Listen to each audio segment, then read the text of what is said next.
Now let's get into some real talk. It's time for story time, everyone. Why don't we just dive right on in? Hey guys, welcome to my channel. So in this video, what I thought we would do is, as you can see, I have a special guest here, Deanna. Hello. Thanks for having me. Of course. How's it going overall? I'm good, thank you. Good. So you probably would have seen Deanna on the channel before. We've done final girl and boy ranking videos. She was also part of the Disney Princess ranking video. And we've done some gaming together. She would have been part of the Outlast series. I think some Overcooked and things like that. And Amanda the Adventurer. Oh, yes. How could we forget Amanda the Adventurer? So this video, we're going to actually be ranking, it's horror film related. This time it's Oscar-worthy performances. Now, in horror film in general, they're not technically, or they're not usually nominated for Oscars. It's just something that's quite common. There's heavy debates online about why that is. If it's just because it's considered a subpar type of genre, something like that, or not as sophisticated. But there have been a few movies that have cracked through into the Oscar realm, such as Get Out, Rosemary's Baby. We also have Psycho. We have Misery. Oh, yeah. We have also Silence of the Lambs. Different films like that. Oh, also, of course, The Exorcist. Mm-hmm. So we have had a few. But lately, there hasn't been a lot of nominations or anything. I think the last one was Get Out. So we spanned the internets for what society considers Oscar-worthy performances in some horror films. And we're going to talk about them, and then we're going to rank them how we feel and which one should definitely deserve the Oscar. Now, all these films have highs and lows, and a lot of them are subject to your own opinion. So what Deanna might say, I might not agree with. What I might say, Deanna might not agree with. You might not agree with it either. And that's all right. We're just here to have some fun, just break some things down and kind of just get into it overall. So are we ready to get into it? Ready. Let's go. All right. So in no particular order, we have Florence Pugh from Midsommar, or Midsummer. So I'm just going to give kind of like a brief description of what the film's about, and then we'll kind of talk about her performance. So Florence Pugh plays a character that joins her boyfriend and his college friends, whatever, to a trip in Sweden, because one of their classmates is from Sweden. And they join him for the Midsummer celebration. And it turns out that it is a cult. Yeah. Very much so. Very much so. Yeah. And she's just having to deal with that. And now we're not going to break down the story exactly. This is more about her acting in the film. It's not about the character choice. It's not about the setting or what's happening. It's more just the acting in general.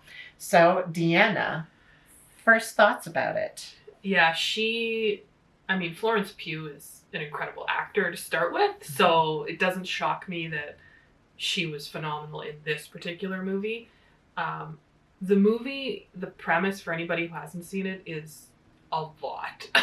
It's a lot. And actually, we went to go see the extended cut version, which is somehow more. Yeah. And it's even more upsetting because of some of the additional scenes that are in there. They don't change the course of the film in any way, shape, or form, really, but there's just more to it, and you see a little bit more extension on some of the scenes that do add to it. So I do recommend watching it if you like the movie. And she's like, her portrayal of the character is so good. Like, she starts off with a really a really sad situation at the beginning of the film, and so it kind of sets the tone for her character throughout the whole film. And you get the sense that she's sort of trying to be on a healing journey as she goes through the film, and goes to Sweden in that whole situation and gets absorbed into the world of this cult.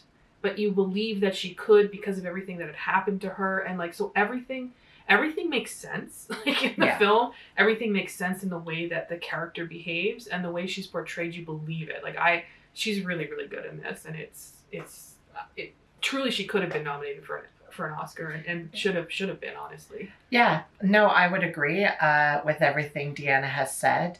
Her performance is fantastic. You feel for this character, like you actually feel the way she's portraying, to not get fully into it, but portraying grief because she's lost some loved ones.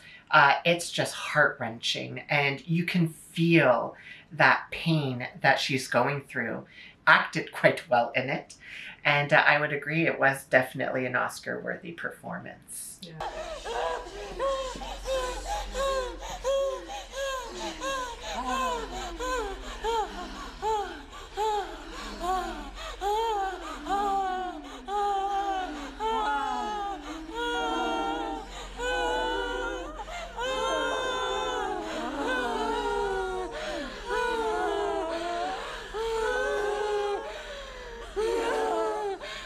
Up next, we have Elizabeth Moss from The Invisible Man.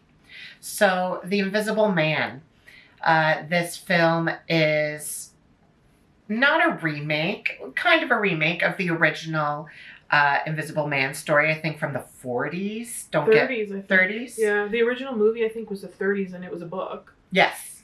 Which would have been older, obviously. Yeah, so it was one of the original Universal Studios monsters. With like Dracula and Frankenstein. In this version, though, it is Elizabeth Moss playing a character that is leaving an abusive relationship, and she's trying to just get her life back together, but there seems to be some odd things happening and potentially some invisible presence.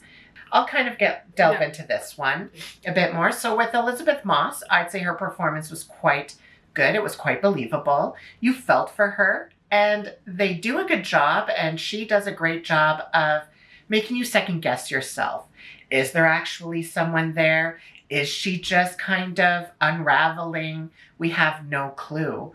And there's a lot of physicality in this film. At one point, she does confront the Invisible Man, and she's just thrown around a room, like continuously picked up, choked, slammed against a wall, dragged over a table, everything. And she did a few of her own stunts. She did have stunt doubles, but there's a lot of physicality that goes into that. No, I just agree, and I think like to add on to the a really really good performance by Elizabeth Moss. She's an excellent actor too. I feel like underrated in some ways, but excellent. And I think the other piece with that is just the difficulty of having to act without a partner to kind of riff off of. Because I watched some of the behind the scenes on it because I was curious, and like she's having to act with like bungees and pulleys that are pulling her around because there's not somebody physically there doing it, but they want to portray it that way. But then also sometimes having just like a guy in a green screen suit, which is honestly quite funny, more than anything. So to be able to just be like abject terror, and then when you see the way it's portrayed on the film, obviously it's just her with an invisible man, which is obviously the whole point. But like she sells it, man. She sells those scenes, and she's really like you believe her. And then on top of that, just having to portray a woman who's been like in an abusive relationship and like she's being gaslighted by everybody around her.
Up next is Bruce Willis from The Sixth Sense. So this is an M. Night Shyamalan movie. And Bruce Willis plays a therapist that is called upon to help this child. I can't fully remember why. I guess he's just like having a hard time integrating into school, or maybe visions. I can't remember, honestly. If you haven't seen this movie by now, spoiler alert, Bruce Willis is dead. Yeah. So this has been a minute since I've seen this movie, but of course you always remember the twist of an M. Night Shyamalan movie because that's the whole point of his movies. Was this his first movie? It was close. I think it was like one of his first successful. Oh, definitely. So this was before we all knew there were always going to be twists in his movies. So put yourself in the mindset of a 25 years ago film goer who hadn't seen, let's say, 5 or 6 other M. Night Shyamalan movies. It was pretty revolutionary in terms of that. Like, everybody knew the line, "I see dead people." But to be totally honest with you, when I think of this movie, I don't think of Bruce Willis. I don't necessarily think it's that special of a performance by Bruce Willis, because the only reason you remember the movie, well, one of the main reasons you remember the movie is because of the twist, not because, oh my goodness, Bruce Willis was so good at acting. I mean, honestly, I have nothing more to add. I would agree. It's the twist that you remember. It's the little boy, Haley Joel Osment. Bruce Willis is just like a secondary character in it. His performance is fine, I would agree, but doesn't stand out as much. However, still a decent enough performance that, sure, worthy of an Oscar, we'll say. Nomination. I didn't leave you.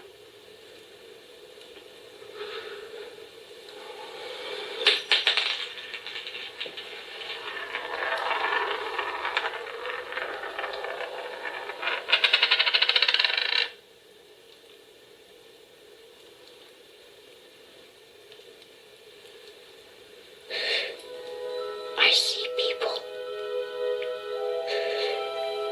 They don't know they're dead. Up next, we have Shelley Duvall from The Shining. So, if you don't know about The Shining, it's a Stephen King book adaptation film starring Jack Nicholson and Shelley Duvall, and I forget the boy's name, the actor. Apologies. But basically, it's a family that's been hired to take care of this hotel during the winter season while it's closed down. And they're isolated, cut off from everything. And Jack Nicholson's character starts seeing things and becomes unhinged and tries to murder his family. So Shelley Duvall's character is the wife that is having to go through Jack Nicholson's highs and lows in the film and of his sanity breaking and then trying to survive not getting murdered by him. So I'll go into this one a bit more. With Shelley Duvall's acting, it's kind of divided by most people. They either find her too shrill and it's too over the top and too fake and too this and too that, or people find it like masterful. There have been rumors, some claim to be true, some claim to be false, that she was quite mistreated on set by the director Stanley Kubrick, but she was allegedly kept in a state of distress off camera as well, because Stanley Kubrick's method was to keep her in a state of distress so that she could play this character in a distressing way. So apparently it was quite taxing on her. My opinion personally, I think she's a great performer. I was someone at first that found it too shrill, too much, too this, too that.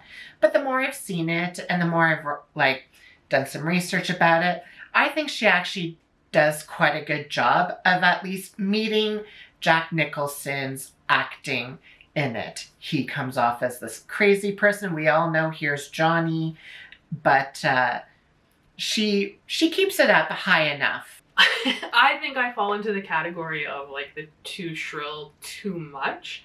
And in fairness, like, I don't know the rumors or not, whatever, in that sense, if that is what happened, keeping somebody in a state of being a method actor when they're not a method actor is just horrendous. So I hope that's not what happened, but it sounds like it may have been. So besides all of that, it's a lot. Like, it's almost too much. And I almost feel like, perhaps the performance, or the movie even, might have been better suited if they didn't have both of them at this really high elevation of hysteria, I'm going to call it.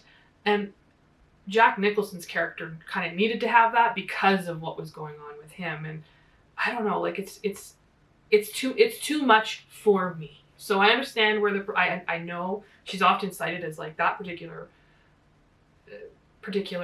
performance is cited as like one of the best ones in horror. It just isn't for me.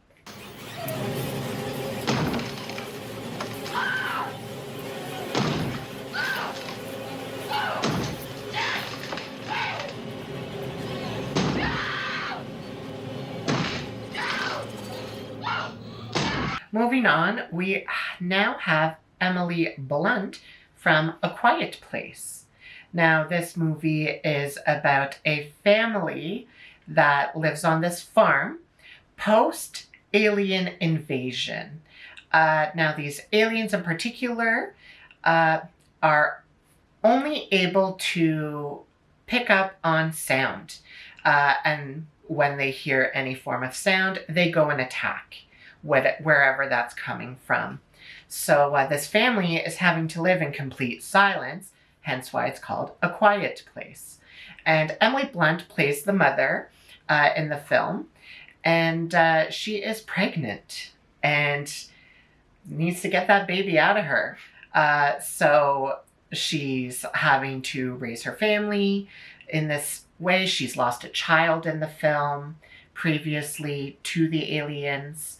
And now she's trying to give birth to a new child. Starting off, Emily Blunt is a phenomenal actor. Mm-hmm. She's very good at anything she does, so it doesn't surprise me that she's also very good in that. And didn't she co-write this with John Krasinski? I believe so. They're involved in the whole process from like start to end, I think, of the whole series. Yeah, I mean, I would say that, like, she's very good. I don't have a whole lot to say about this one. She's very, very good. I think the one thing for me on this is that, and I don't know that this is a good or a bad thing in terms of evaluating a performance, but I feel like you remember the daughter a lot as well. And that could be because of the way they're sharing scenes or her influence in the film, because the daughter is deaf in the movie, and so there's a whole kind of storyline revolving around that and whatnot, and that's why they can speak sign language and stuff. But I don't know. I guess part of me too is I compare it to like her whole body of work, and I don't necessarily think that this is like her best film, or like, oh, she should get an Oscar for this one. Like, I think she's been in other films where I'm like, oh, those are Oscar-worthy performances. You've made some very fair points. You heard it here first. Deanna can't stand Emily Blunt and thinks that she's terrible, apparently. No. I said literally the opposite. No, but honestly, I get exactly where you're coming from. Yes, you don't really think of her when you think of the film. Yeah. You think of the daughter, you think of John Krasinski, and you think of the aliens. So she's kind of an afterthought. Doesn't mean her performance isn't good. It's just not something that stands out enough that you think about it continuously.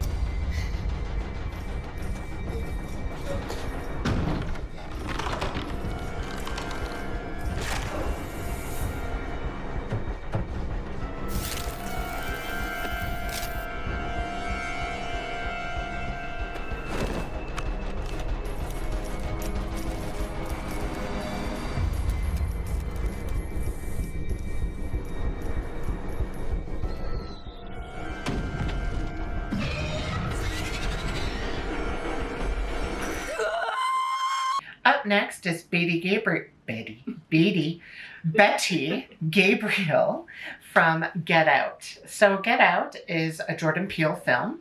It's about a black man that has a white girlfriend, and she invites him to meet her parents at their home. And the film plays a lot on the it's hard to kind of explain, but kind of like the difference in races, we'll say, and the different interactions that could happen because, do they know he's black? Do they not? Does it matter? Different things like that. And in the film, it seems like the family might be a little odd. They have a black housekeeper, Betty Gabriel, and she does a phenomenal job of playing this subtle, quiet, but slightly off-putting character. She plays a small part in the film. It's nothing too big. However, in my opinion, what she does, she plays such a developed part that it sticks with you. You remember her in the film.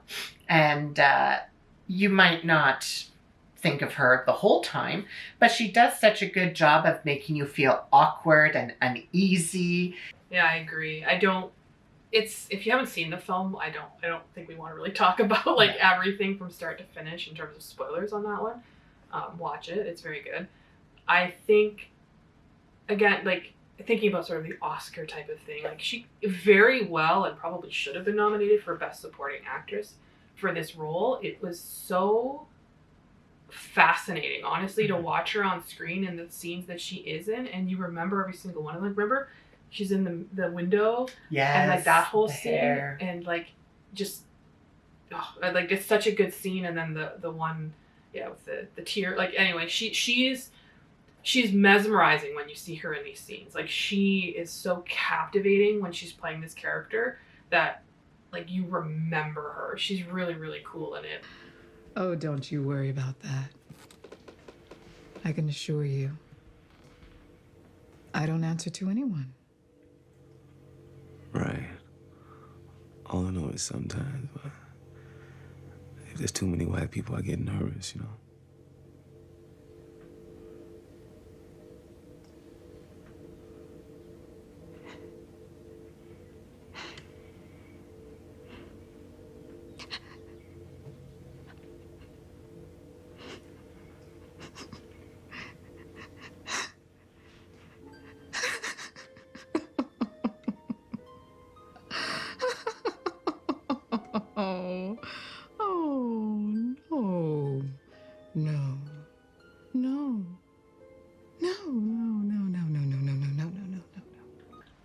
All right, so up next is Essie Davis from The Babadook. Now, this is, I believe, an Australian film. Yep. And how the film works, it's about this single parent. She lost her husband in, I believe, a car accident. I think so. Was it a car accident? I think so. I think so. If not, sorry. I think Anyways, so. Yeah. And she's having to raise her son alone, and he is quite a handful.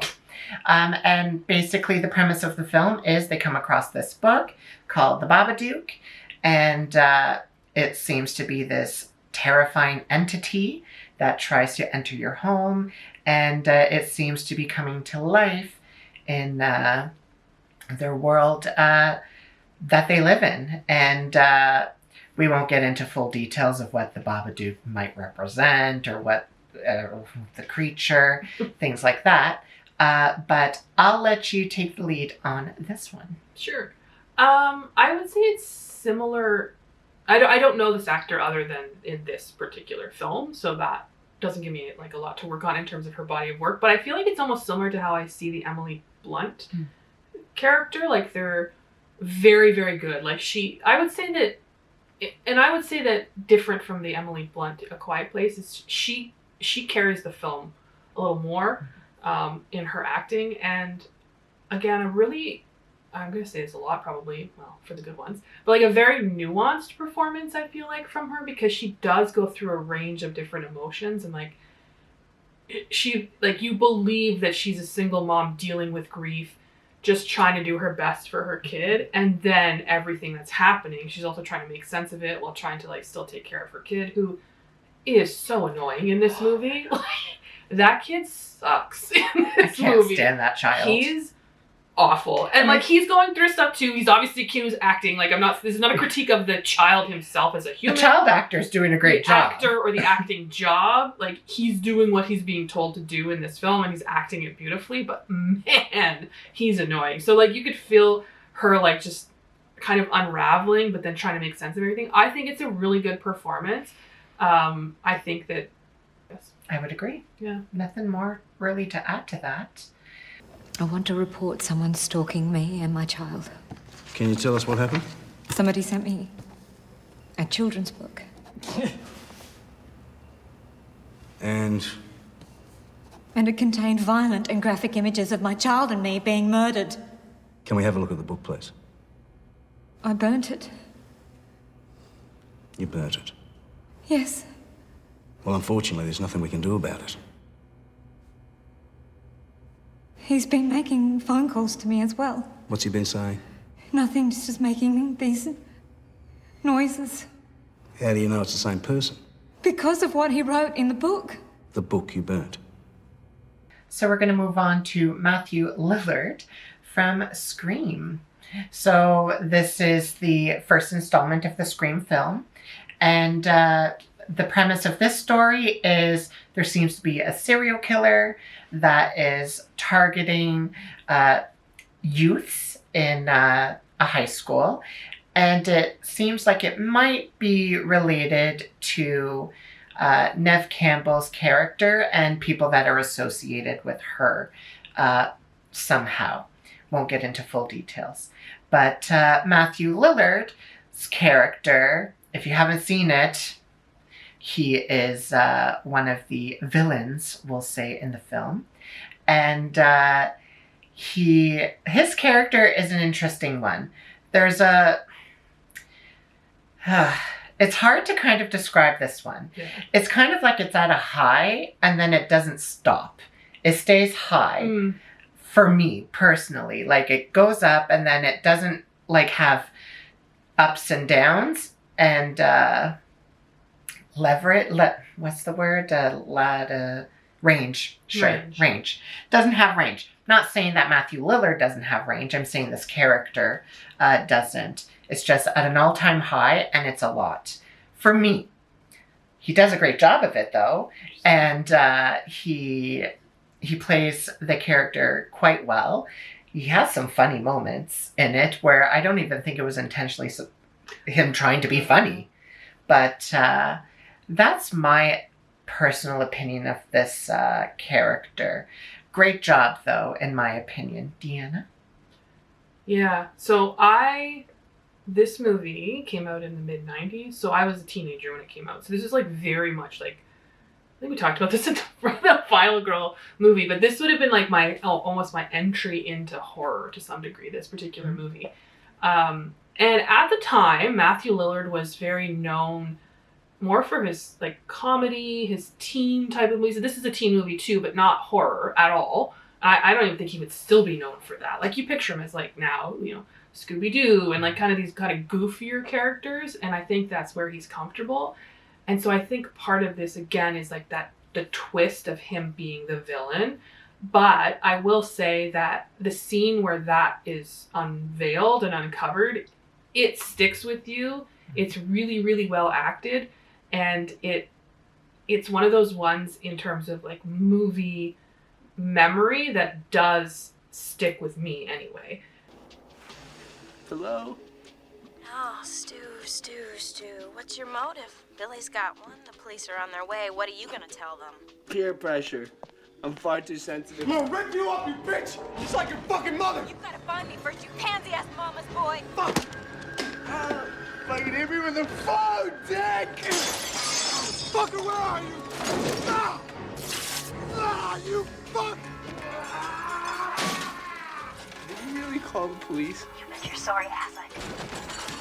My mom and dad are gonna be so mad. Let's move on to Nicole Kidman from The Others.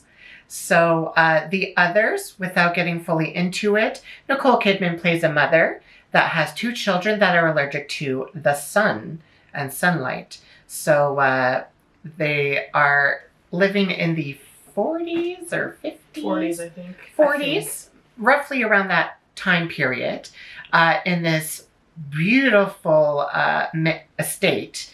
And they have to live in darkness constantly because her children can't be exposed to sunlight. And some things seem to be going bump around the house. The kids are saying that they're seeing things or hearing things. She's not, but then it seems to come to fruition. And she's just having to deal with these children and these potential other things that are happening.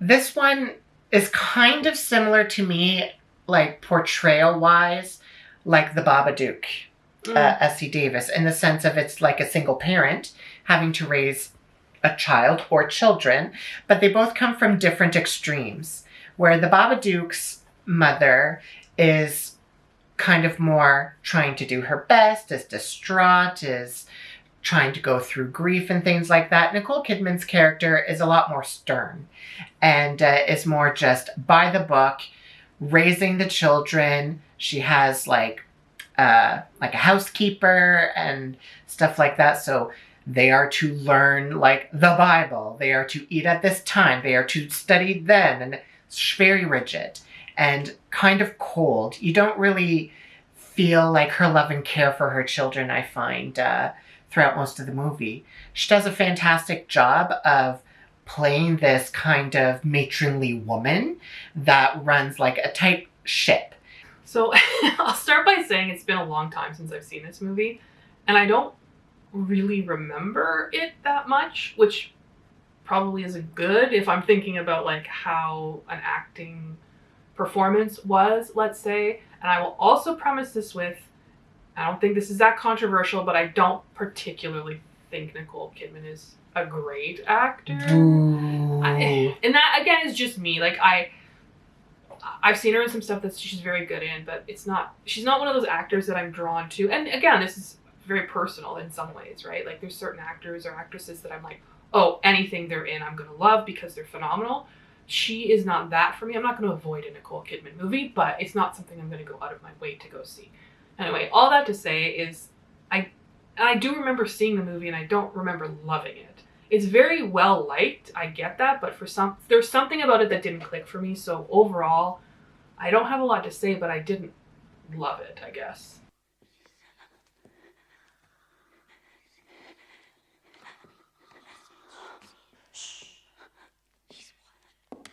She's what?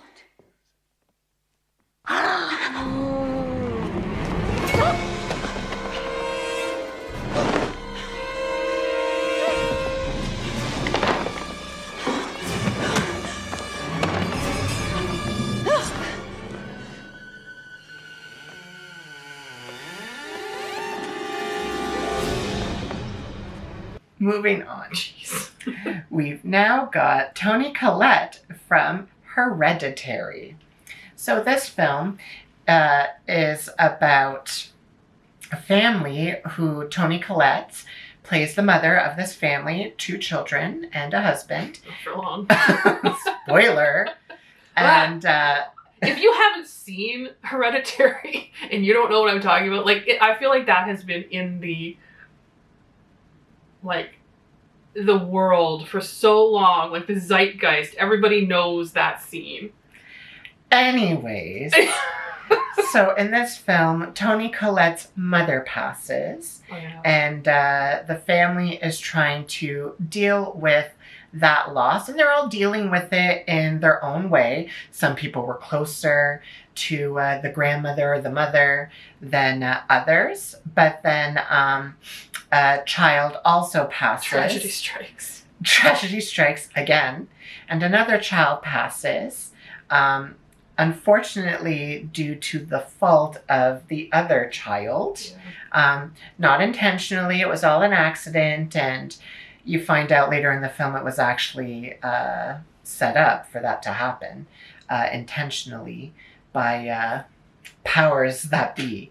But it delves really well in, I find personally, the grief that someone might be going through, and the different levels of depth that Toni Collette plays in this film is so great. Like, you feel for this character.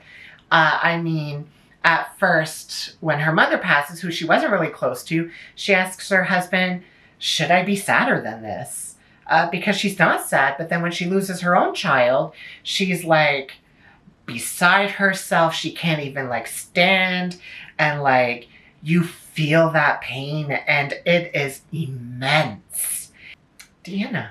Yeah, you said it beautifully. You see through the film, you see like her rage, her anger, her grief, her sadness, and you believe it all the way through, and it's appropriate. And there's so many like highs and lows of her, like not of her performance, but of her emotions through the film she's performing beautifully. Like, this movie is, it's funny because some of these movies we've talked about and we'll talk about, you remember the twist, you remember the storyline, and like the twist becomes what you recall rather than the performances. I think it's the opposite in this one. Like, the ending of the movie almost doesn't matter. Mm-hmm. Like, that's secondary to everything that she does and like the acting that happens throughout the whole movie. And the dinner scene, like, I'm somebody who doesn't, sometimes particularly if I don't really like a film, I don't remember it. I'm like, oh, I just didn't really like it, and then nothing really sticks with me. But this one is one, like, there's so many scenes in it where you vividly remember it. It's been years since I've seen this movie. Mm-hmm. I saw it in theaters when it came out. I haven't watched it since. 'Cause you don't need to rewatch it, in my opinion. No. So it's been a long time since I've seen it, but it's like, whoa, those things are burned into your memory. And like, in preparation for this video, I rewatched the dinner scene, and the first comment, I'm pretty sure it's the first comment, has like thousands of like upvotes.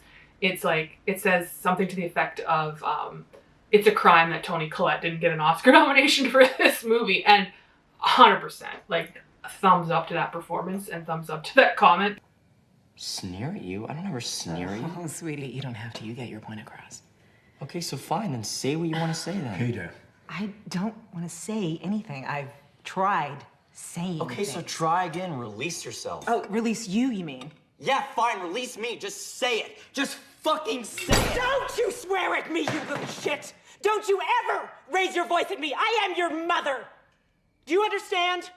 All I do is worry and slave and defend you, and all I get back is that fucking face on your face! So full of disdain and resentment and always so annoyed. Well, now your sister is dead. And I know you miss her. And I know it was an accident, and I know you're in pain, and I wish I could take that away for you. I wish I could shield you from the knowledge that you did what you did, but your sister is dead. She's gone forever. And what a waste. If it could have maybe brought us together or something. If you could have just said, I'm sorry, or faced up to what happened. Maybe then we could do something with this, but you can't take responsibility for anything. So now I can't accept, and I can't forgive. Because nobody admits anything they've done.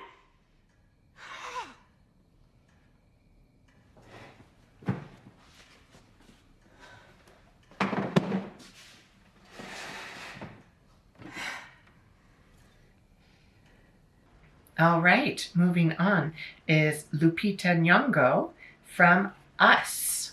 So this is Jordan Peele's second film. And Lupita Nyong'o plays two roles in this. So in this film, it's about a family that's going to their family cottage for the summer. And some night, while they're there, they get confronted by their doppelgangers. So every actor is playing two roles, themselves and the doppelganger, that is nefarious and is aiming for the demise of these people. And Lupita plays the main matron figure in both families. And both roles are very different and distinct and intense. Like, you feel for the mother, and then you feel for the villain, kind of. And it's intense. It's a lot. I'll let you get into this one a bit more. Yeah, that's a good lead-in, because when I think about this movie, I think you do think about her, like almost immediately you think about her and her performance. So obviously it's a really, really good performance. But then I thought, I'm like, why do I think about her? And a big part of it is that she's playing these two very distinct characters, and she's playing them both phenomenally. And like the villainous character, like even the voice acting and everything that she's a voice actor. Well, she's an actor, obviously, but she's done some voice acting as well. And she's very good. Like, she's a very good voice actor on top of being a very good actor. Yeah, what Deanna said, exactly. She did a fantastic job. Storyline, plot, everything else aside, just watching her is worth watching the movie, in my opinion. I agree. Even if you don't like the storyline, which, I mean, you could take or leave. I liked it. But if you don't like it, again, yeah, her performance is just worth the watch. There was a girl. And the girl had a shadow. The two were connected, tethered together. When the girl ate, her food was given to her warm and tasty. But when the shadow was hungry, she had to eat rabbit, raw and bloody. Up next, we have Ray Hantz from the Blair Witch Project. So this is a movie, I don't believe it was the first, but it is one of the first found footage films of its time. Ray Hantz plays a character that goes on a expedition camping trip with two guys, an ex of hers and another guy that's been buddies with the other guy, whatever, to go search the woods for this mysterious Blair Witch. It's the witch of the Blair Woods. The Blair Witch Project, basically.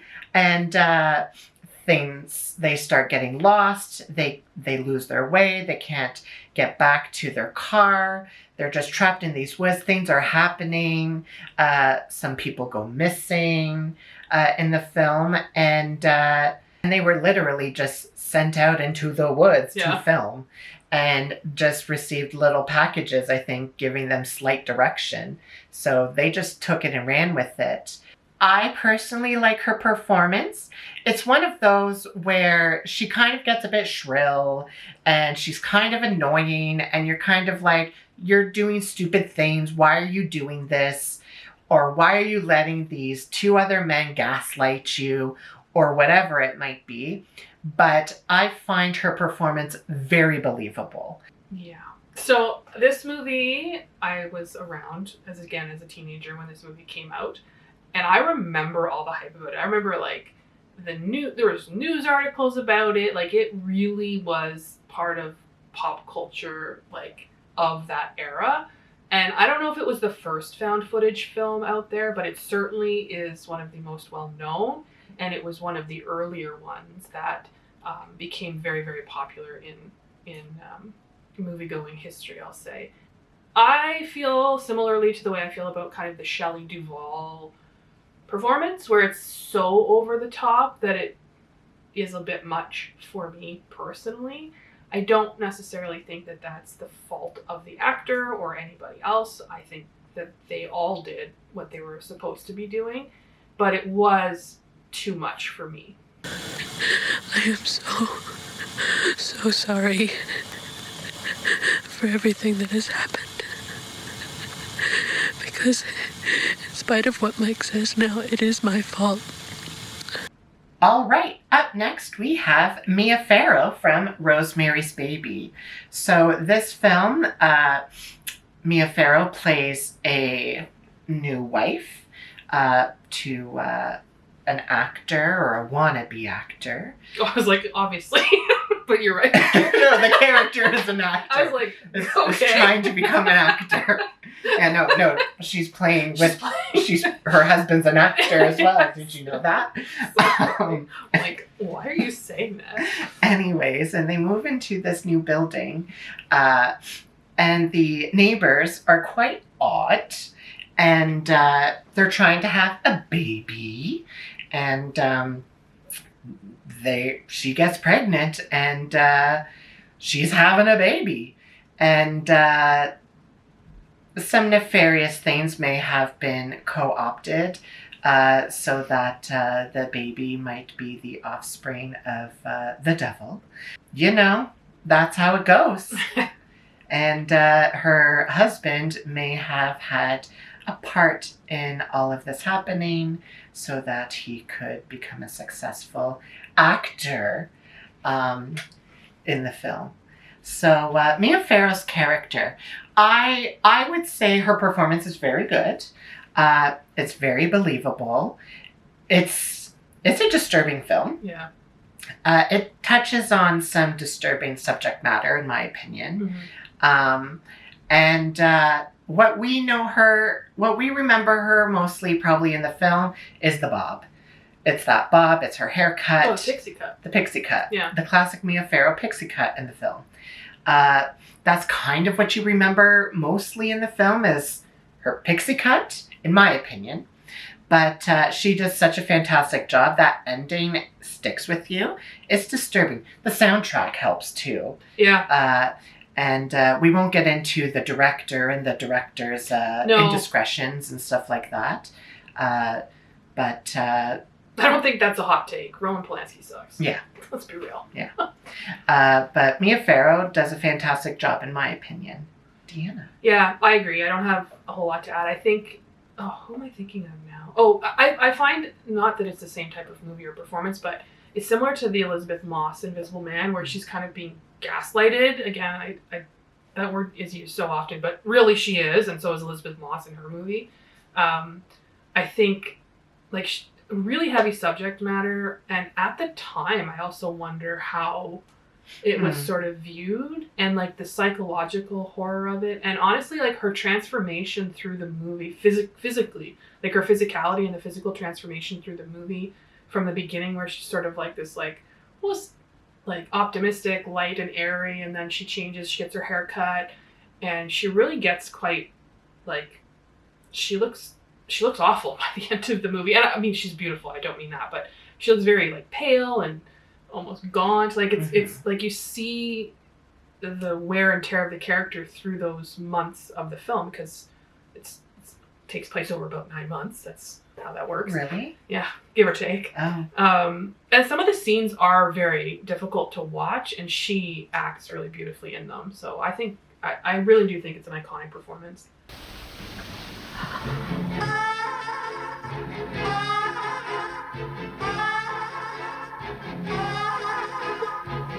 What have you done to it?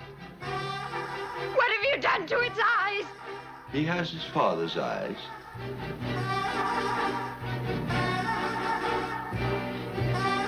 What are you talking about? Guy's eyes are normal. What have you done to him, you maniac? Satan is his father, not Guy. Up next is Mia Goth from Pearl. So this is one of the newer films out there. Pearl is part of a horror trilogy with the other films X and Maxine. So Pearl takes place in the 40s, and the character, played by Mia Goth, is someone that lives on a farm with her parents, and she just wants more for herself. She wants to be a star. She wants to be a star. She wants to be a star. She wants to be a well-known actress in the industry, and she wants a bigger, better life for herself. But she always seems to get the raw end of the deal every time, unfortunately. Mia Goth's portrayal of Pearl and Pearl's unhinged unraveling is very intense. It's a lot. Some people might think it's a bit over the top, like a Shelley Duvall or Ray Hance, potentially. I didn't say anything. But I think she does a fantastic job. You feel for this character. She's the villain in this movie, but you feel for her. I felt so sad, and I felt bad for her, honestly. And that's hard to do with a villain, because she's not even an anti-hero. She's a villain in this film. She kills people that don't deserve to be killed. So it's intense. Her performance is quite intense, and I really enjoyed it. I think this is a little bit more layered. Like, the performance is more layered to me in this particular performance. I also think Mia Goth is just she's so diverse. She's like a chameleon. She's wild, actually. Like, you almost don't remember it's her, which is really interesting because, like, she's the main character. Yeah. But anyway, I think she's very, very good. Like, I think she's a very, very good actor in general. And so in this film, yeah. But I do think some of it is a little over the top. But I don't think that's a reflection on her as an actor. I think it's more the directing. Come on, I'm sorry. It's time to go. No, I'm a star! Please, I'm a star! I'm sorry, it's time to go. Please, somebody help me!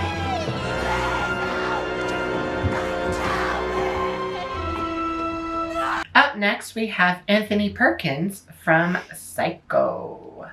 So this film, everyone should know by now. If you don't, Alfred Hitchcock's Psycho. Basically, it's about this motel called the Bates Motel, run by Anthony Perkins' character, Norman Bates. And it's the one that has the famous / infamous, whatever you want to call it, shower scene of the woman taking a shower and the curtain and the knife and the dee, dee, dee. But anyways, not to get into all of that, I find Anthony Perkins' portrayal of Norman Bates very good. It is creepy, unhinged, but still put together. But you know something's not quite right, but like, what's going on? And then as the film progresses, like, he's really good in it. Really good. Thank you.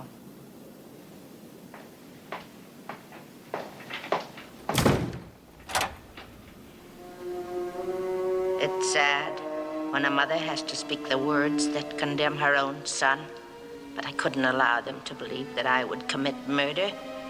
They'll put him away now, as I should have, years ago. He was always bad. And in the end, he intended to tell them I killed those girls and that man. As if I could do anything except just sit and stare, like one of his stuffed birds. Oh, they know I can't even move a finger, and I won't. I'll just sit here and be quiet, just in case they do suspect me. They're probably watching me. Well, let them. Let them see what kind of a person I am. I'm not even going to swat that fly. I hope they are watching. They'll see. They'll see, and they'll know, and they'll say, why, she wouldn't even harm a fly. We have Sigourney Weaver in Alien. So this film, Alien, if you don't know this one either, oof, there's a problem. But basically, Sigourney Weaver plays the character Ellen Ripley that is in the future, and their spaceship kind of comes out of hypersleep, I want to say, something like that, because they've picked up on some unknown things happening on a planet, I want to say. Was it a planet? I can't remember, honestly. But basically, there's an alien that ends up getting on the ship, shocker. And she has to play the final girl in the film. And that's the film that has the infamous chestburster. And her character is an interesting one. It's more muted, I find sometimes. There's not as much emotion in the character and how they maybe should be reacting, things like that. But that's not bad. It just kind of shows like the emptiness and like the I can't believe this is happening or this has happened feeling in the film. I think she does a fantastic job in it, and she does quite a believable job overall. Deanna, do you have more to add? Yeah, Ripley's a badass.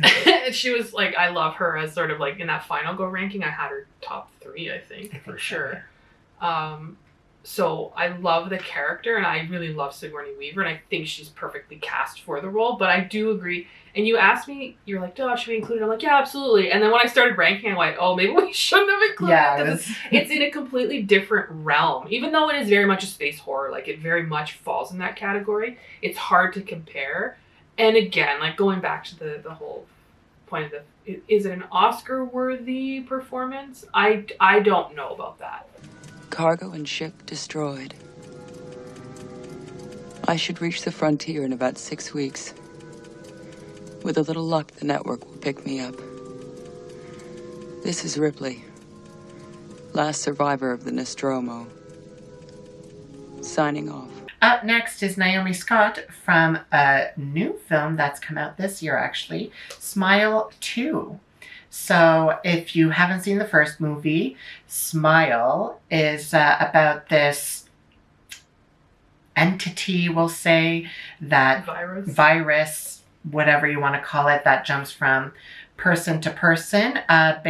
Basically, someone does a malicious, malevolent smile and ends themselves, is all I will say, in front of someone, and then that person receives that trauma of what happened, and then that entity follows them until they do the same thing, and the cycle continues.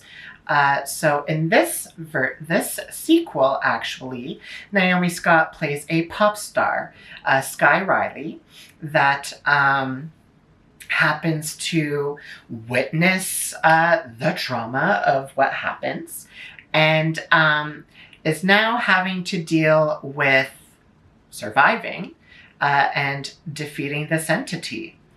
I'll go into this one a bit more. I like her performance. I think it's really good. I think she does a fantastic job portraying the pop star. Maybe it's because I have a thing for pop stars, but I just find her performance overall very believable. So I didn't love this movie in general. It's a lot. This movie's a lot. It sticks with you. It sticks with you, but it's also like, it feels over the top. The movie feels over the top, and then for me, as a result, her performance feels over the top. Again, kind of, and I just want to premise this with all of these are good performances, of course, right? Like, we're talking about things that could have potentially been in the Oscar sphere. So even the last ranked performance is not going to be a bad performance. Anyway, all that to say, I didn't love this movie, and as a result, I found the performance to be over the top along with the whole movie. And I guess for me, it's a new movie. I'd be curious to know in like 10 years, is this one we go back to and say, oh yeah, that was a really, really good performance? Or is it just going to sort of fall to the wayside like so many performances do, because there's just so many movies that come out in a year, right? You're not Paul! Stop smiling at me! No.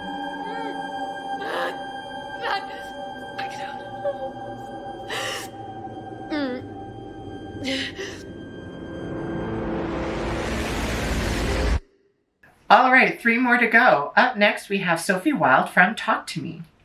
So this film, I believe, is also Australian. Yes. And this film is kind of playing into the like TikTok, Instagram realm of social media and things becoming popular over social media. So basically, it's this hand that's in plaster, I want to say is like in a plaster cast. I don't know. Yeah, I don't know.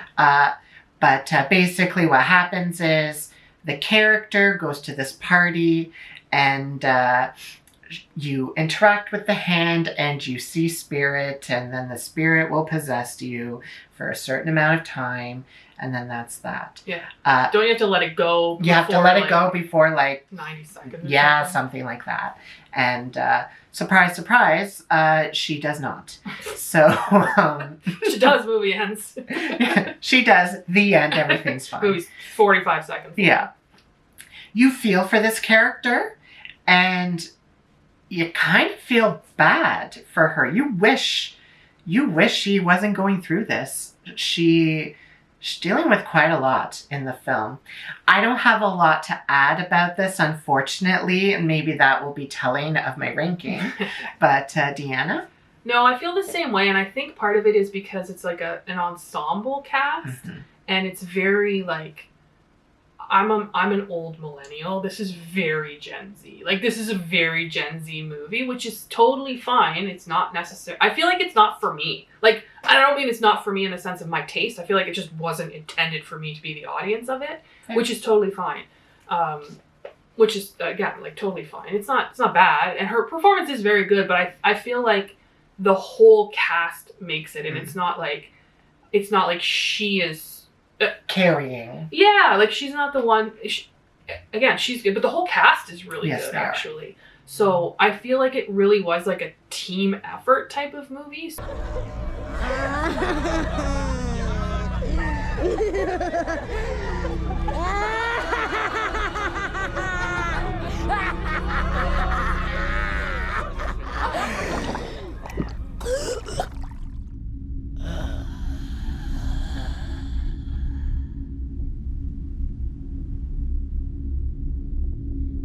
There he is.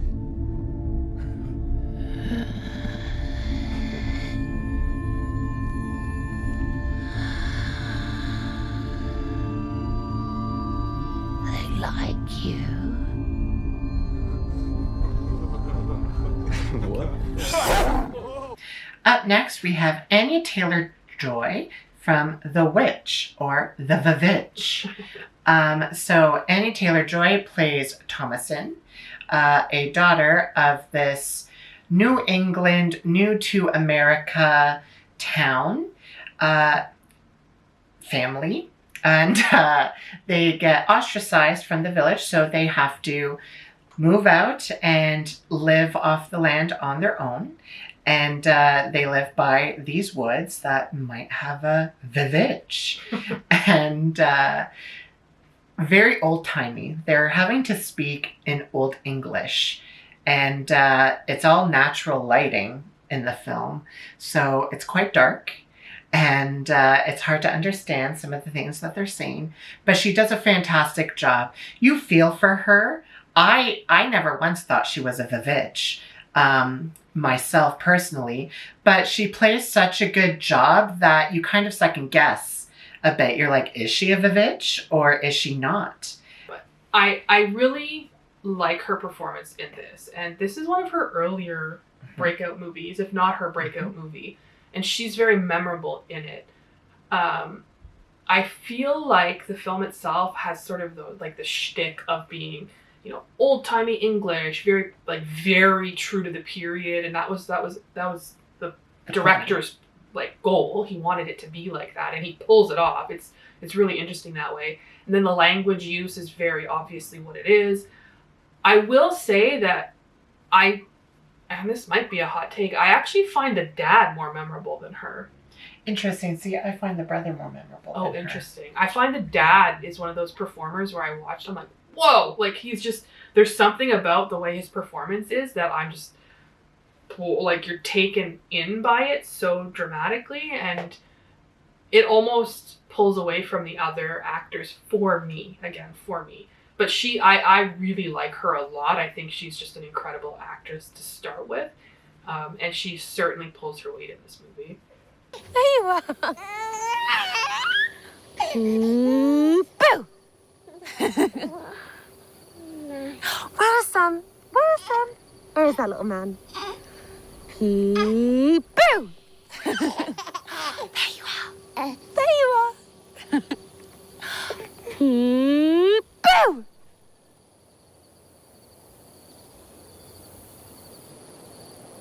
Finally, our last one is another Anya Taylor-Joy performance. This one is from Last Night in Soho.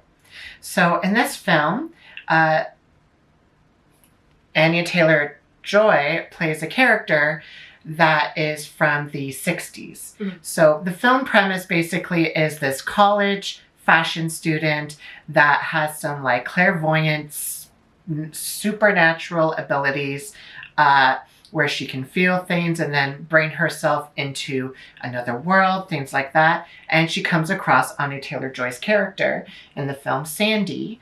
And just Anya Taylor-Joy's character has gone missing, has been nixed, and she's trying to figure out what happened in the film.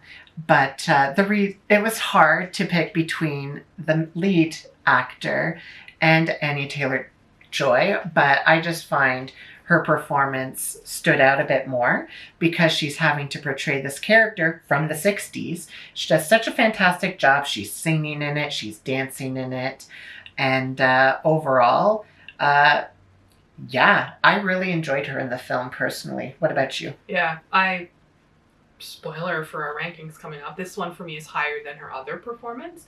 I think that she's so captivating in this one. Like, she's so good. And she's playing alongside Matt Smith, who's also a very charismatic actor. And you almost forget about him sometimes, which is saying a lot because I'm not a humongous Matt Smith fan personally, but he is very charismatic. Like, he comes across very charismatically on screen, and she does as well. And she is so good in this movie. And I really, really, really enjoyed her performance. And the movie itself is excellent, but yeah, she's a standout for sure. Miss Sandy Collins.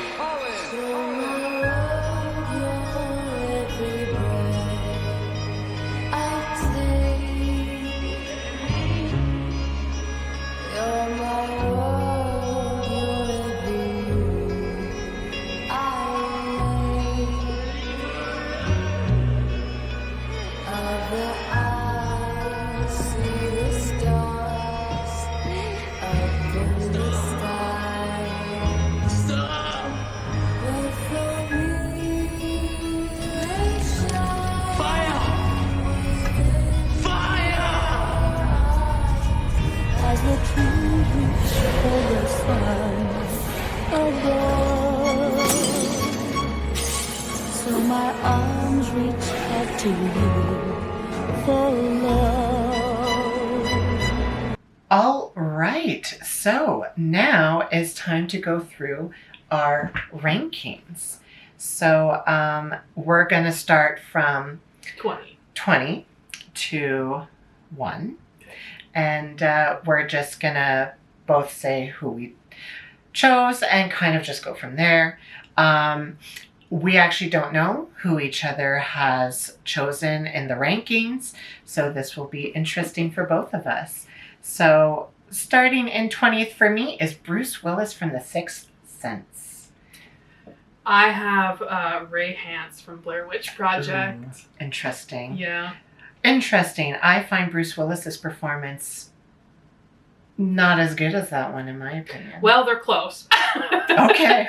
Fair enough. All right. In my 19th position, I have Sophie Wilde from Talk to Me. Ooh. I have Bruce Willis. Bruce Willis from The Sixth Sense. Sorry, Bruce. Yeah. I kind of feel bad because he's not doing well. But Okay, so obviously we both didn't agree that Bruce Willis did it. But I just feel like he's interchangeable. And again, Haley Joel Osment is the standout in that movie. Fair. That's it. And the twist. I agree. In 18th position, I have Matthew Lillard from Scream. Wow. Mm-hmm. Interesting. Yeah. I have Shelley Duvall from The Shining. Wow. Which I feel like that's going to be really like a hot take, but... You like her, you don't. I really think that's what it is, and yeah. We'll leave it at that. Deanna doesn't like the shrill ones, apparently. I don't. I really don't. I don't, clearly. Yeah. Or Bruce Willis. Or Bruce Willis, just because. In my 17th position, I have Anya Taylor-Joy from The Vivitch. Wow. Wow. Okay. I have Sophie Wilde from Talk to Me. So. Okay. Low, still pretty low. So we've already got two that are the same. Okay. Yeah, pretty much. 16th position, Sigourney Weaver from Alien. Whoa. Mm-hmm. That was a tough one. I know. It's the character you want her high because you like her. Yeah. But yeah. She was a really hard one for me to place too. Yeah, what about you? 16, I have Naomi Scott from Smile 2. Oh wow. Yeah. I might be a bit biased. Yeah. But... We actually saw this movie together Mm-hmm. with a group, and I feel like we were even split in the group. Yeah. As to whether or not we liked the film or not. Mm-hmm. Like, me and my spouse both, I think, felt it was over the top, so.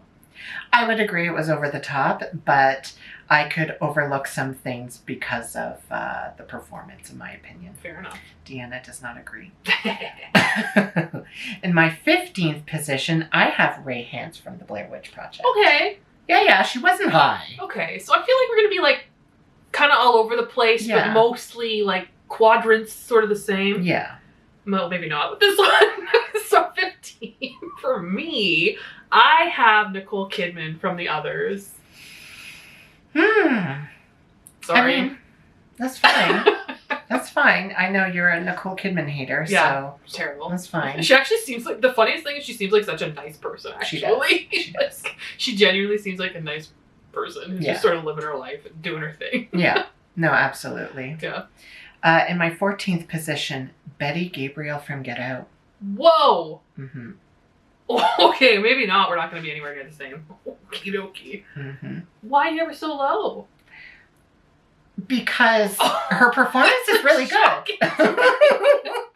Her performance is really good. Yeah, I'm not going to deny that.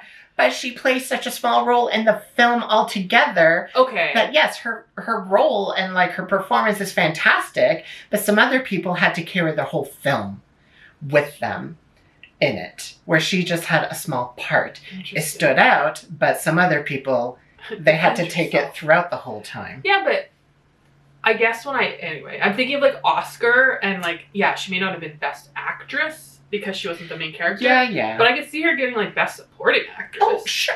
Absolutely. Which is an Oscar. Yeah. Well, they're all getting Oscars. But yeah, that's... 14th? Mm-hmm. 14th, I had Anya Taylor-Joy from The Vivitch. Well, So you had her higher than me. Not much, though. No. But still bottom half. Yeah, fair. Yeah. Fair. Let's continue. In my 13th position, Anthony Perkins, Psycho. Bro. This is crazy. We were very close in the final girl, final boy, so this is actually really interesting. Yeah. I had Matthew Lillard from Scream. So I have a few higher than you, but he's not like super high. And it's funny because for me it was sort of the same as like the Betty Gabriel, right? Yeah. Is her name? Sort of in that sense where it was like, but for me it was more like the twist component, and this really boiled down to like that one scene. It's very, very good and people talk about it a lot, but it's like, is it overhyped? Maybe a bit, but it's excellent anyway. Okay, fair enough. My 12th position, Mia Farrow, Rosemary's Baby. Wow. Okay. I have Sigourney Weaver from Alien, so I feel like I may have her higher than she probably should be, to be totally honest with you. But I just like Ripley so much, and the portrayal by her is just like a strong female character, so fair. I'm a little partial. Kind of probably the same way as you are with Naomi Scott. Yeah, For sure. In my 11th position, Essie Davis, The Babadook. Hey, we're aligned. Woo! I also have her in my 11th spot. Yeah. Okay, so there we go. We agreed on have something. one. We agreed on something. That's 10 in. We only have one. Yeah. We've covered a few the same. Yes, we've But covered a some few. not. No, we have not. Oh dear. So now we're moving into our top 10s. Yes. My top 10, Elizabeth Moss, The Invisible Man. 10th, you have Elizabeth Moss. Mhm. 10th, I have Anya Taylor-Joy in Last Night in Soho. Oh, very interesting. Yeah. Okay. Again, I really like her. Mm-hmm. I really like her a lot, actually. Yeah, I find she's her good. captivating in almost anything she does. Mhm. But I do think there were some stronger performances on this list, that's all. Fair enough. 9th position, I have Deanna's favorite, Nicole Kidman from The Others. Yeah, you have her quite a bit higher than me. Yeah. You have her 9th. 9th for me is Emily Blunt, A Quiet Place. Okay. Yeah. Fair. Fair enough. Like, again, Yeah. this one's a tough one because she is really, really good. She is. good. That one I actually struggled with a lot because I really like Emily Blunt. Oh, I get it. Yeah. In my 8th position is Emily Blunt from A Quiet Place. Okay. And I have Elizabeth Moss from The Invisible Man, so we're close. We're close enough. Yeah. Close-ish. Did you have her in 10th or 9th? I had her in 10th. Yeah. In my 7th position, I have Anya Taylor-Joy, Last Night in Soho. Okay. I feel like our top few are going to be... No, you know what? I'm not even going to say that because I think we have... Maybe like near the top. Yeah, top. Even that, I don't know. Mm-hmm. I have, in 7th place, I have Anthony Perkins from Psycho. Oh, interesting. Wow, I had him very low You in did. comparison That were really far off. What'd you have, 14th? No, I had him 13. 13. A little better than that. Yeah. Maybe because I just recently watched it, too. I don't know. Maybe it's fresher in your mind than it is in mine. Yeah. Or maybe you're just a little more biased because you just watched it recently. Yeah, maybe. In my 6th position, I have Shelley Duvall from The Shining. That's crazy. Like, that's not crazy, but it's like a crazy differential. Yes. There. But I think that goes to exactly what you said. It's like a love it or hate it. Yeah. And I obviously fall more towards the strong dislike side of it. She hates her. She was probably a lovely person as well. So what's your 6th? I feel like you're going to be mad about this. Mia Goth, Pearl. Mm-hmm. Yeah. Okay. Again, like, this is one of those ones that I think it's done... it is over the top, but I think the character called for it to be over the top, which is the difference for me between like that character and the Shelley Duvall, those characters where it's like that was a choice, whereas Pearl is psychotic. Mm-hmm. So like she had to play that sort of... Absolutely. You know what I mean? And I get it. It's one of those like, with those kind of like intense, shrill characters, they're very divisive. Yeah. Well, it's still over a 6. I have her quite quite high. high, but it's like, at least it made sense for the character to be that person because of who Pearl is. Like, and again, Mia Goth is just, she's fantastic. She's so good. Yeah. She's so good. Apparently it made sense for that character, but it didn't make sense for Shelley Duvall's character to freak out because her husband's trying to kill her. You know what the difference is for me, I think, is the... Okay, so like, defending my choices here to the death. This is not that serious, everybody. No. But for me, Pearl is... She's a killer. She's like... She's clearly mentally unstable. She's clearly mentally unwell. And that's the whole premise of the movie. Yes. Whereas with like a Shelley Duvall... I feel bad about the Ray Hans one. I actually feel like maybe I shouldn't put her 20th, but whatever. So with the Shelley Duvall one, I feel like... I'm like, girl, snap out of it. Like, you've got to figure something out here because otherwise you're going to die. And for me, I get that people can react that way, but I'm like, your choices here are figure it out or die. And I feel like she was like just freaking out the whole time and choosing not to figure it out. Like, I don't know. Yeah, no, I get it. I get it. Victim blamey. I apologize. I get it. But it's like... I get it. You wish she just either did something or was murdered. I get it. No. Again, 30-minute movie. But I just feel like it's like have that initial freak out and then start problem solving. I don't know. No, it's... I don't know. Yeah, that's fine. Like, I get start it. up a snowmobile and get out of there. She's stuck in the bathroom. What do you want her to do? She can't leave. The whole movie. No, fair enough. Fair enough. Yeah, she locked her husband in a freezer. He got out. Okay, lock him in a freezer and you go. Figure something He destroyed the snowmobile. She couldn't leave. Anyway, Bring it up. I don't know. Fine. It's fine. It's fine. All right. Build a fire. Yeah. Burn down the hotel with him in it. I don't know. Sure. All right. Yeah, they freeze to death outside. Well, someone does. Spoiler. Anyways. All right. We're now moving into our top 5. My 5th position is Naomi Scott from Smile 2. Whoa. I think we might have our 5th and whatever I put her at switch. My 5th is Betty Gabriel from Get Out. Interesting. Yeah, I've got her really high. What did you have Naomi Scott at? Oh. Flip it back. I had her at 16. I had Betty Gabriel a little higher than that. Yeah. But, okay. Yeah. Yeah, I mean, she does a fantastic job. She does. She does. No, I agree. She would be nominated, in my opinion. Yeah. Absolutely. My 4th is Lupita Nyong'o from Us. Interesting. I feel like there's one that we're really off. Oh, never mind. I know. I think. Mm-hmm. So 4 for me is Mia Farrow, Rosemary's Baby. I have her really high. Oh, fair. Yeah. Yeah.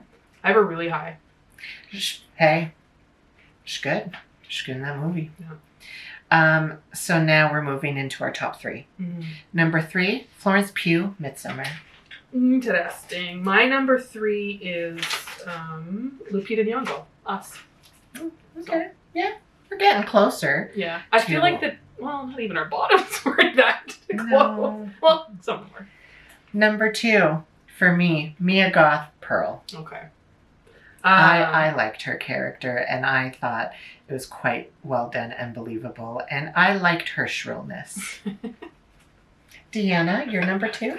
My number 2 is Florence Pugh from Midsommar. All right. Yeah. Yeah. Pretty good. Yeah. I think that means we both have the same number 1. We do. Toni Collette, Hereditary. Yeah. Yeah. Robbed. I actually think she was robbed. That one is like, not even just like, out of everyone, robbed. Not even nominated is actually a crime. Yeah, robbed. She could have won. Again, I need to see who actually got nominated that year, but not being nominated is just, it's insulting. It's a slight, actually. It's insulting. And she's so good. She is so good. She's really good. But like in this one, she's so good. I didn't even remember that she was in The Sixth Sense. Oh, She's in that movie. Who is she? She's Haley Joel Osment's mom. Is she really? Yeah. Oh. I know. Why don't we have her on that list instead? I know, because instead the of Bruce performance Willis. I know, probably. Actually, you should have had Haley Joel Osment. We should have. We don't want to judge children. Listen, I scoured the interwebs and they said Bruce Willis. No one said Haley Joel Osment. I find that surprising. Don't get me. Yeah, well, they said Alien with Sigourney Weaver. Yeah, too. but that tracks a little better than. I think they're obsessed with the twist. Yeah, I think so. Yeah. You're right. And there you have it. So those are our rankings. So we're just going to quickly go through 20 to 1. Deanna will start. So her official ranking goes from bottom to top. So 20th is Ray Hant's Blair Witch Project. 19th, Shelley Duvall from The Shining. 18th, Bruce Willis, Sixth Sense. 17, Sophie Wilde, Talk to Me. 16, Naomi Scott from Smile 2. 15, Nicole Kidman, The Others. 14, Anya Taylor-Joy, The Vavitch. 13, Matthew Lillard in Scream. 12, Sigourney Weaver, Alien. 11, Essie Davis in The Babadook. Number 10, Anya Taylor-Joy from The Last Night in Soho. 9, Emily Blunt, A Quiet Place. 8, Elizabeth Moss, The Invisible Man. 7, Anthony Perkins in Psycho. 6th, Mia Goth in Pearl. 5, Betty Gabriel in Get Out. 4, Mia Farrow in Rosemary's Baby. 3, Lupita Nyong'o in Us. 2, Florence Pugh in Midsommar. And first place is Toni Collette in Hereditary. All right. So that's Deanna's list. The correct list is 20th, Bruce Willis, The Sixth Sense. 19, Sophie Wilde, Talk to Me. 18, Matthew Lillard, Scream. 17th, Anya Taylor-Joy, The Vavitch. 16th, Sigourney Weaver, Alien. 15th, Ray Hant's Blair Witch. 14th, Betty Gabriel, Get Out. 13th, Anthony Perkins, Psycho. 12th, Mia Farrow, Rosemary's Baby. 11th, Essie Davis, The Babadook. 10th, Elizabeth Moss, The Invisible Man. 9th, Nicole Kidman, The Others. 8th, Emily Blunt, A Quiet Place. 7th, Anya Taylor-Joy, Last Night in Soho. 6th, Shelley Duvall, The Shining. 5th, Naomi Scott, Smile 2. 4th, Lupita Nyong'o, Us. 3rd, Florence Pugh, Midsommar. 2nd, Mia Goth, Pearl. And 1st, Toni Collette, Hereditary. Well, at least we agreed on the top person. And listen, overall, I struggled with the list. It was very difficult. And I second-guessed myself constantly. It was a hard one. Honestly, way harder than ranking Final Girls and Boys. Way harder. Way harder. Yeah. Let us know, though, which person and which list you agree with more. Are you Team Deanna's list or Team Patrick's list? Or do you think both our lists are completely trash and your list is the right one? And if so, let us know in the comments how you would rank those people. I'd be curious to find out overall if we're kind of all in agreement overall-ish, or if you're like, no, Bruce Willis is number one because he's the best, and blah, blah, blah, blah, blah, blah. And then we know that you're incorrect. But anyways, thank you so much for coming on to the channel for this video. Thanks for having me. Of course. Thank you so much for watching. I hope you have a wonderful day. Don't forget to like, comment down below, and subscribe. And we'll see you in the next one. Bye. Bye.